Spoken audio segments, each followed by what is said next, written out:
मैं बहुत ही आदर के साथ माननीय मुख्यमंत्री महोदय से अनुरोध करूंगी कि आज के इस अवसर पर हमारा मार्गदर्शन करें, आप सबकी तालियों के प्रणाम के साथ।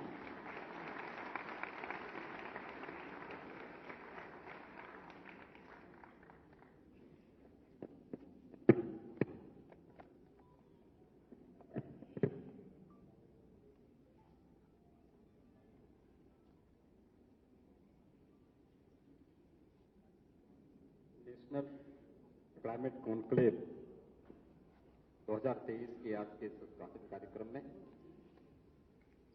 मंच पर उपस्थित भारत सरकार के लोकप्रिय पर्यावरण, वन और जलवायु परिवर्तन मंत्री परम सम्माननीय श्री भूपेंद्र यादव जी, प्रदेश सरकार में मेरे सहयोगी मंत्री पर्यावरण, वन, जलवायु परिवर्तन श्री डॉक्टर अरुण कुमार सक्सेना जी, विभाग के राज्य मंत्री श्री के.पी. मलिक जी, सचिव पर्यावरण, वन एवं जलवायु परिवर्तन भारत सरकार श्रीमती रीना नंदन जी, अपर मुख्य सचिव पर्यावरण, वन एवं जलवायु परिवर्तन उत्तर प्रदेश शासन श्री मनोज सिंह जी, आज के इस 2 दिवसीय नेशनल क्लाइमेट कॉन्क्लेव के में भाग लेने के लिए प्रदेश और देश भर से आए हुए सभी इस क्षेत्र से जुड़े हुए प्रतिनिधिगण और उपस्थित भाइयों बहनों, इस नेशनल कॉन्क्लेव में केंद्रीय मंत्री माननीय श्री भूपेंद्र यादव जी का प्रदेश के सभी पर्यावरण प्रेमियों की ओर से हृदय से स्वागत करता हूं, अभिनंदन करता हूं। इस अवसर पर पधारे हुए आप सभी प्रतिनिधियों का भी, जिन्होंने वर्तमान की इस चुनौती को स्वीकार करते हुए नेशनल क्लाइमेट कॉन्क्लेव में भागीदार आप बनने जा रहे हैं और उत्तर प्रदेश की राजधानी लखनऊ के 2 दिवसीय कॉन्क्लेव में आप पधारे हैं। आप सबका भी मैं प्रदेश सरकार की ओर से हृदय से स्वागत करता हूं। हम सब जानते हैं कि भारत की परंपरा सदैव से पर्यावरण हितैषी रही है। दुनिया के सबसे प्राचीन जो ग्रंथ हैं उनमें वेद एक है। अथर्ववेद का एक सूक्त जो हमें किस रूप में इस धरती के प्रति अगाध निष्ठा को प्रदर्शित करने के संस्कारों के साथ जोड़ता है। सूक्त कहता है, माता भूमि पुत्रोहम पृथिव्या, यानी धरती हमारी माता है, हम सब इसके पुत्र हैं। एक पुत्र का मां के प्रति क्या कर्तव्य है, ये बताने की आवश्यकता नहीं होती। किसी भी सभ्य समाज को इन सब बातों के बारे में बताने की आवश्यकता नहीं होती। और संपूर्ण जीव सृष्टि में अगर आप देखेंगे तो यह स्वतः प्रकृति प्रदत्त एक स्वभाव और संस्कार मां के प्रति देखने को मिलता है। और यहीं से प्रारंभ होता है कि इस धरती माता के प्रति हमारे दायित्व किस रूप में आगे बढ़ सकते हैं। क्लाइमेट चेंज आज की एक चुनौती है। आप देख रहे होंगे असमय अतिवृष्टि होना, इस बार हम देख रहे थे, विगत वर्ष ही देख रहे थे अक्सर 15 जून के आसपास मानसून आता था। जून में बरसात नहीं हुई, जुलाई में एक दो बार बारिश हुई, पूरा जुलाई सूखा बीत गया, अगस्त सूखा बीत गया, और यहां पर मानसून कब आया? अक्टूबर में। लोग ये मान के चलते हैं कि उस समय तो बरसात होगी ही नहीं, लेकिन पहली बार उत्तर प्रदेश जैसे राज्य में भी हम लोगों को अक्टूबर के महीने में बाढ़ की त्रासदी का सामना करना पड़ा। मैं सार्वजनिक जीवन में पिछले 25 वर्षों से हूं, मैंने 25-30 वर्षों में कभी नहीं देखी कि कभी बाढ़ अक्टूबर के महीने में आई हो। लेकिन इस बार अक्टूबर के महीने में उत्तर प्रदेश के कई जनपद बाढ़ से पूरी तरह प्रभावित थे। आपने इस सीजन में भी देखा होगा, और केवल उत्तर प्रदेश ही नहीं, देश के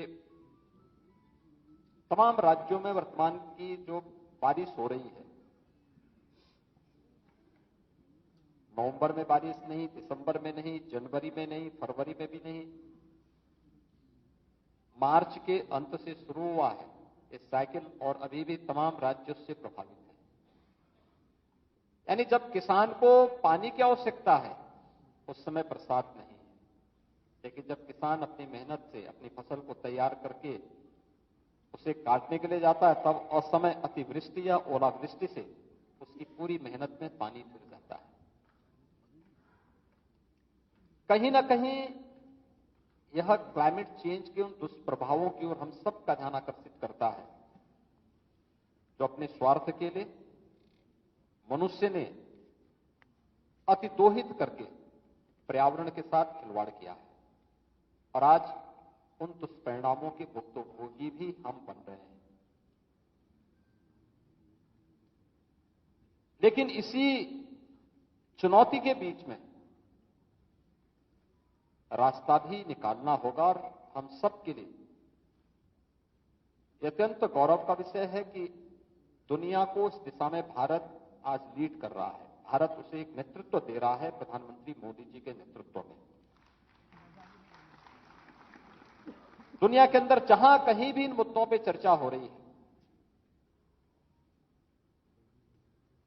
अभी लाइव की बात माननीय केंद्रीय मंत्री श्री भूपेंद्र यादव जी ने अपने साहब के सामने रखी कि हमारी लाइफस्टाइल पर्यावरण के प्रति किस रूप में होनी चाहिए। प्रधानमंत्री जी के स्लोगन को आज दुनिया अंगीकार कर रही है, और उसमें हम इस नेशनल कॉन्क्लेव के साथ प्रदेश की राजधानी लखनऊ में हैं। आप सब जानते हैं उत्तर प्रदेश भारत की आबादी का सबसे बड़ा राज्य है। देश के अंदर कुल क्षेत्रफल का जितना भूभाग उत्तर प्रदेश के पास है, उससे कई ज्यादा उत्तर प्रदेश की आबादी है। उस सब के बीच इतनी बड़ी आबादी इसलिए है क्योंकि मनुष्यों के रहने के लिए अनुकूल परिस्थिति यहां पर है। उपजाऊ भूमि है, पर्याप्त जल संसाधन है, एक समय पर्याप्त मात्रा में वनाच्छादन भी था, लेकिन समय के अनुरूप जैसे जैसे आबादी बढ़ती गई, वन कटते गए। लेकिन 2017 में जब प्रदेश के अंदर हमें सरकार बनाने का अवसर प्राप्त हुआ, उस समय वन महोत्सव के कार्यक्रम में मुझे जाने का अवसर प्राप्त हुआ था। जुलाई माह के प्रथम सप्ताह में जब वन महोत्सव के कार्यक्रम प्रारंभ हुए थे, तो उस कार्यक्रम में मैंने वन विभाग से कहा था, मैंने कहा एक लक्ष्य लेकर के इस अभियान को आगे बढ़ाइए। व्यापक पैमाने पर वृक्षारोपण के कार्यक्रम होने चाहिए। पहले वर्ष 5 करोड़ वृक्षारोपण को लेकर के कार्यक्रम प्रारंभ हुआ। अगले वर्ष इसे बढ़ाकर के 10 करोड़ किया गया, और मुझे बताते हुए प्रसन्नता है कि विगत 6 वर्ष के अंदर उत्तर प्रदेश ने 135 करोड़ पौधारोपण का कार्यक्रम प्रदेश के अंदर सफलतापूर्वक किया। हम लोगों ने देश की प्रतिष्ठित संस्थाओं को थर्ड पार्टी के रूप में इन सब को जांचने की वास्तव में जो वृक्षारोपण किए जा रहे हैं, इन सभी वृक्षारोपण को करने के फलस्वरूप उनके बचने की संभावना किस रूप में आगे बढ़ रही है और अच्छे परिणाम आए हैं। इसलिए 6 वर्ष में उत्तर प्रदेश का वन आच्छादन बढ़ा दी है। उत्तर प्रदेश के अंदर हम लोगों ने इस बात को देखा कि एक आम नागरिक के मन में भी आज ये भाव पैदा हुआ है कि हमें वृक्ष काटने नहीं है, बल्कि हमें उसकी सुरक्षा करनी है, उसके संरक्षण के लिए इस अभियान का हिस्सा बनना है। आज वह हम लोग प्रदेश के अंदर अलग अलग क्षेत्रों में जाकर के देखते हैं तो लोगों के मन में इस भाव को देख करके खुशी होती है कि कम से कम लोगों ने आज इसे अपने जीवन का हिस्सा बनाया है। दूसरा, आदरणीय प्रधानमंत्री जी ने जल संरक्षण के लिए जो अनेक अभियान देश के अंदर प्रारंभ किए,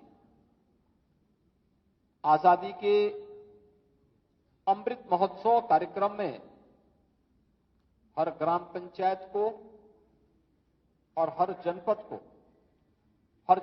को प्रदेश के अंदर 75 तालाब बनाने का एक लक्ष्य रखा गया था, अमृत सरोवर बनाने का लक्ष्य रखा गया था। मुझे प्रसन्नता है कि उत्तर प्रदेश में अमृत सरोवर, चाहे वह ग्रामीण क्षेत्र हो या शहरी क्षेत्र, 8000 से अधिक अमृत सरोवर उत्तर प्रदेश के अंदर आजादी के अमृत महोत्सव वर्ष के अवसर पर उपलब्ध बनाने के कार्य संपन्न हुए हैं और लोगों ने बड़े उत्साह के साथ इन कार्यक्रमों में भागीदारी की।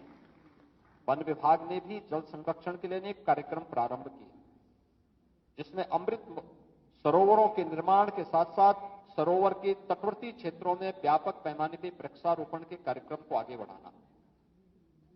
प्रदेश ने एक अभिनव कार्यक्रम और चलाया था।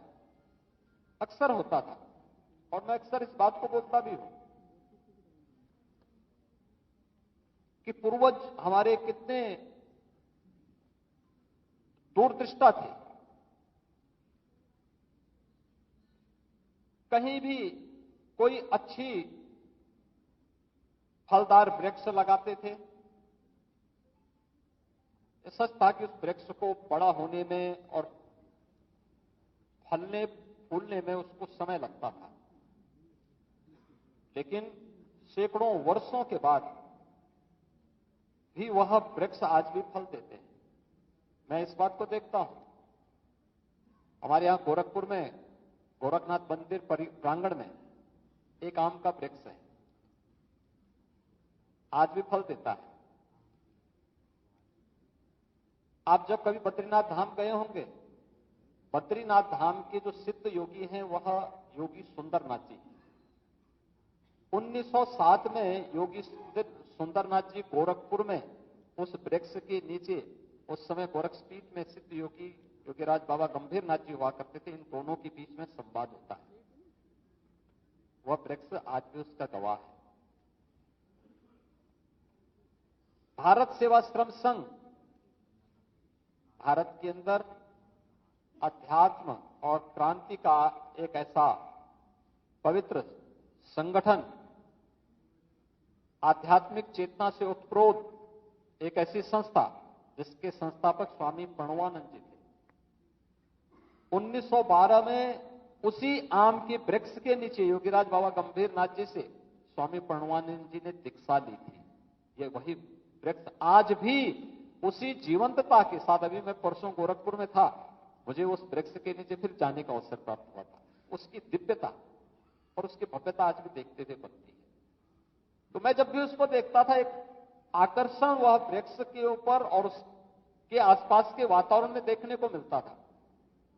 तो मैंने 2019 में वन विभाग से उत्तर प्रदेश में कहा था कि हम लोगों को केवल वृक्षारोपण ही नहीं करना है, बल्कि 100 वर्ष पुराने जितने भी हमारे वृक्ष हैं उनको हेरिटेज वृक्ष के रूप में, विरासत वृक्ष के रूप में मान्यता देकर के उनके संरक्षण के एक बड़े अभियान को आगे बढ़ाना है, जिसमें विरासत वृक्ष की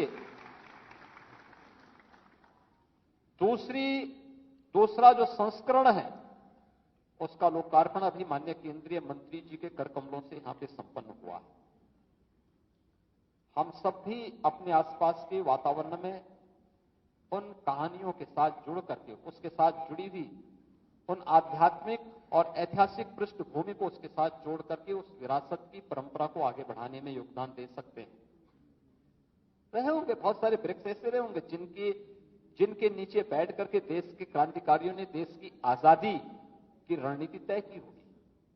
स्वाभाविक रूप से क्रांति का आह्वान घर के अंदर नहीं, किसी वन के बीच में ही और किसी अन्य कार्यक्रमों में रहा होगा। हमारे यहां तो अरण्य पर्व ही एक माना जाता है।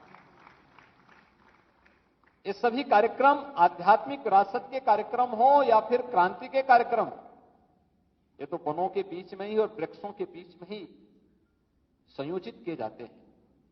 उनके संरक्षण के लिए हमारे स्तर पर भी कुछ नए कार्यक्रम प्रारंभ हो सकते हैं। उसको हम एक नए सिरे से उसकी व्याख्या और उसमें लेखन के कार्यक्रम को आगे बढ़ाने का कार्य कर सकते हैं।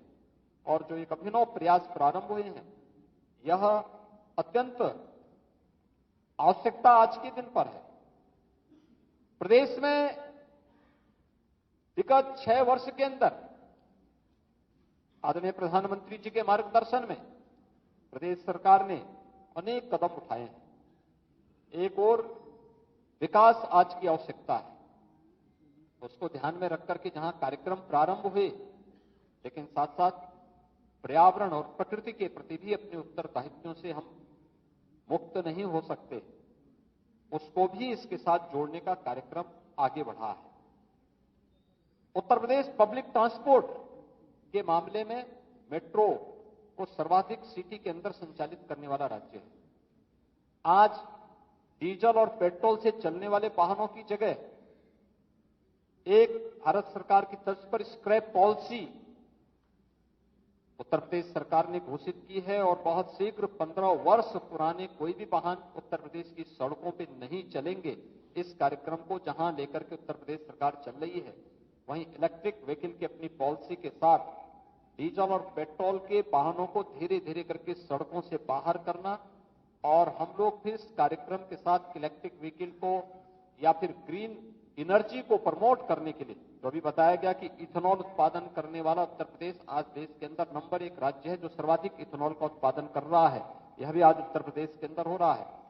रिन्यूएबल एनर्जी के अंदर जो बहुत सारी संभावना उत्तर प्रदेश के अंदर है, इस पर भी प्रदेश सरकार की अपनी पॉलिसी है, जिसमें प्रदेश ने नेट मीटरिंग और नेट बिलिंग के कार्यक्रम को भी अपने यहां मान्यता देकर के इस कार्यक्रम को प्रदेश तेजी के साथ आगे बढ़ाने का कार्य कर रहा है। हम सबको मिलकर इस कार्यक्रम को आगे बढ़ाना पड़ेगा, और जब समाज, सरकार और इस क्षेत्र से जुड़े हुए विशेषज्ञ, ये सभी लोग मिलकर के एक साथ अभियान चलाएंगे। कल कितनी आदरणीय प्रधानमंत्री जी के कल बेंगलुरु से जुड़े हुए, कर्नाटक से जुड़े हुए फोटोग्राफ कितने अच्छे और मोहक लग रहे हैं। आपने देखा होगा कि वास्तव में जब कार्य हुआ है तो वह देश और दुनिया के सामने भी प्रस्तुतिकरण उसका उसी बेहतर तरीके से और उतना ही जोरदार, धमाकेदार तरीके से होता है जो कल आपने देखा होगा प्रधानमंत्री मोदी जी के उन चित्रों को, जो उन्होंने वहां पर पर्यावरण से जुड़े हुए एक महत्वपूर्ण सेमिनार को उद्घाटन करते समय वहां पर वन्य प्रेमियों और पर्यावरण प्रेमियों के सामने उसका उद्घाटन किया। देश के अंदर और प्रदेश के अंदर तो इस दिशा में और अच्छे कार्यक्रम चल रहे हैं, और मैं मानता हूं कि ये आज की आवश्यकता है। हम क्लाइमेट चेंज के दुष्प्रभावों से न केवल प्रकृति को और पर्यावरण को बचाने की आज की महती आवश्यकता है, बल्कि जो हमारी ऋषि परंपरा ने हमें धरती माता के प्रति उत्तरदायित्वों के साथ जोड़ने का मंत्र दिया है कि धरती हमारी माता है, हम सब इसके पुत्र हैं। एक पुत्र के रूप में हम सबको अपने दायित्वों का निर्वहन करने के लिए पूरी ईमानदारी के साथ आगे बढ़ना पड़ेगा, तभी जीव सृष्टि की, मानव सृष्टि की रक्षा हो पाएगी। अन्यथा मनुष्य अगर केवल अपने स्वयं के अस्तित्व के लिए जीव सृष्टि को और इस जंतु सृष्टि को नुकसान पहुंचाएगा तो उसके दुष्प्रभावों से कोई भी फिर वंचित नहीं रह पाएगा, उससे कोई बच नहीं पाएगा। आज तो इस दिशा में बहुत सारे कार्यक्रम प्रारंभ हैं, जिसमें खेती को भी विषमुक्त करने की दिशा में जो कार्य प्रारंभ हुए हैं। उत्तर प्रदेश सरकार ने भी तय किया कि प्राकृतिक खेती को हम बढ़ावा देंगे। इसमें नमामि गंगे परियोजना में आपने देखा होगा कि कितने अच्छे परिणाम सामने आए हैं। गंगा की पहचान थी कांगे डॉल्फिन से। 2017 के पहले गंगा नदी में डॉल्फिन लुप्त प्राय सा हो गया था।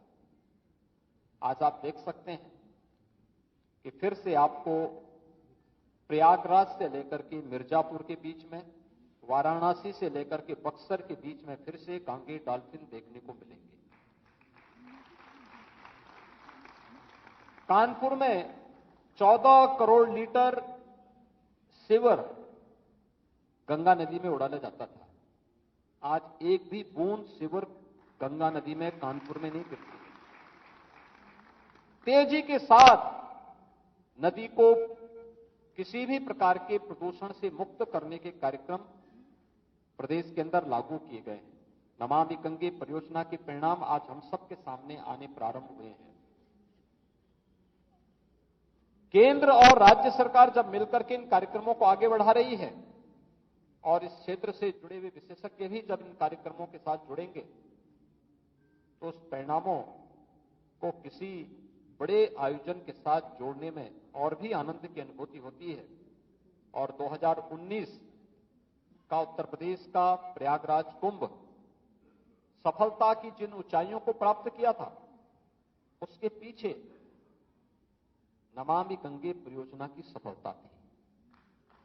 आदरणीय प्रधानमंत्री जी के नेतृत्व में नमामि गंगे परियोजना पे जो कार्य हुआ था, हम उसके परिणामों की सुखद अनुभूति कर सकते हैं। मुझे याद है 2013 में प्रयागराज में कुंभ था। मॉरिशस के माननीय प्रधानमंत्री जी कुंभ के अवसर पर अपने देश के एक पूरे डेलीगेशन के साथ आए थे, लेकिन जब एक संगम तट पर गए और वहां पे गंदगी देखी, गंगा की जल को उन्होंने काला जल देखा, तो दूर से ही परिणाम करके चले गए। उन्होंने कहा कि यही गंगा है। संजोग ऐसा था, जब प्रयागराज कुंभ 2019 में आया, उसी समय उत्तर प्रदेश में प्रवासी भारतीय दिवस का भी आयोजन वाराणसी में था। और वाराणसी में प्रवासी भारतीय दिवस के कार्यक्रम में मैंने स्वयं मॉरिशस के प्रधानमंत्री से अनुरोध किया। यदि मुझे संकोच भी हो रहा था, क्योंकि 13 में उनका अनुभव बहुत अच्छा नहीं था। उस समय उनके पिताजी वहां के प्रधानमंत्री थे, तो बहुत अच्छा नहीं था। लेकिन मैंने फिर भी साहस किया। मैंने कहा, आप यहां वाराणसी में आए हैं, प्रवासी भारतीय दिवस के कार्यक्रम के बाद आपको समय मिले तो आप प्रयागराज में कुंभ के आयोजन में आए तो और अच्छा होगा। तो उन्होंने हंसते हुए कहा कि मैं जरूर देखता हूं।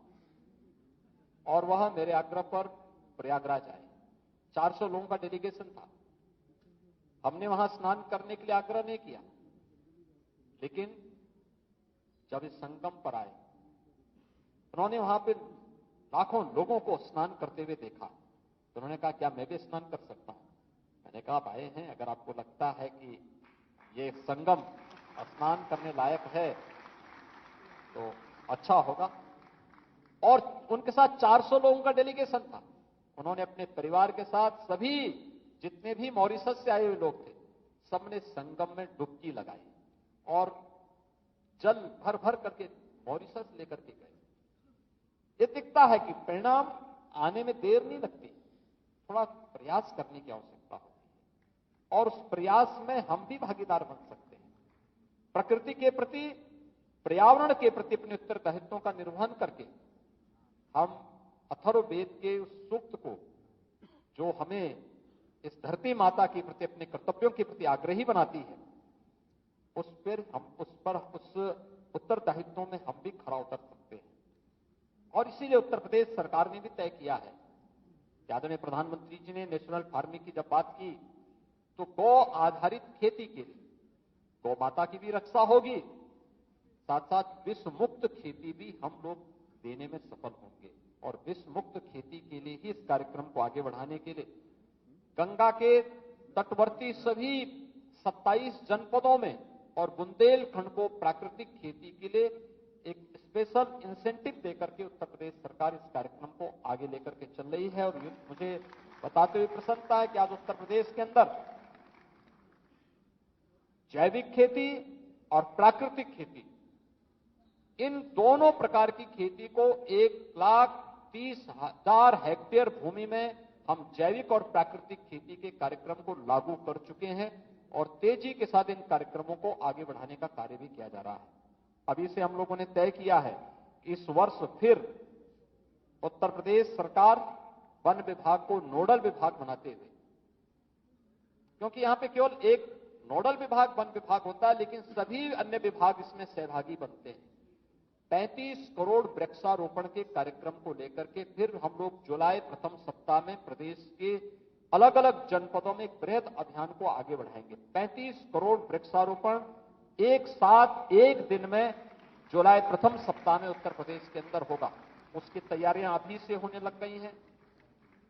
हम लोगों ने उत्तर प्रदेश के अंदर एक और कार्य किया कि जितने भी हम प्रधानमंत्री आवास योजना के आवास देंगे किसी भी लाभार्थी को, उस लाभार्थी को एक साथ सहजन का पेड़ भी देते हैं, क्योंकि प्रधानमंत्री आवास प्राप्त करने वाला जो व्यक्ति होता है स्वाभाविक रूप से आर्थिक रूप से कमजोर होगा और जो आर्थिक रूप से कमजोर होगा वो पोषण भी वही होगा।